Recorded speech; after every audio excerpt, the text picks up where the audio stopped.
कल हमने आपको बताया था कि युद्ध दो तरह के होते हैं। एक तो वो जो इस समय आप यूक्रेन में देख रहे हैं, जहां सेना का इस्तेमाल होता है, और एक युद्ध वो भी होता है जिसमें सेना और हथियारों की जरूरत नहीं पड़ती, बल्कि उस देश की सोसाइटी में यानी समाज में अनिश्चितता और डर का माहौल पैदा करके उसे अंदर से तोड़ दिया जाता है। इस युद्ध के लक्षण को आप हमारी अगली खबर से आज समझ पाएंगे।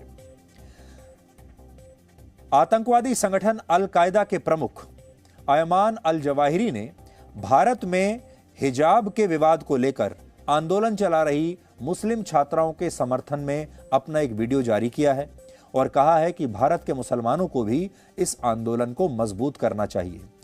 इस आतंकवादी ने कर्नाटक की उस मुस्लिम छात्रा की तारीफ की है जिसने हिजाब के समर्थन में अल्लाहू अकबर के नारे लगाए थे।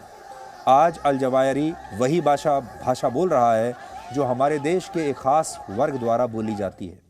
वो हमारे देश के मुस्लिम संगठनों और नेताओं द्वारा ही अल्लाहू अकबर का नारा लगाने वाली इस मुस्लिम छात्रा की तारीफ कर रहा है और उसे नोबल वुमन ऑफ इंडिया यानी भारत की नेक महिला कहकर पुकार रहा है, उसे सच्ची मुसलमान होने का सर्टिफिकेट दे रहा है। तो फिर सवाल ये है कि अल जवाहिरी और हमारे देश के इन लोगों में क्या अंतर हुआ और इन दोनों के बीच में रिश्ता क्या है? आज इस सवाल का जवाब हम सबको ढूंढना है।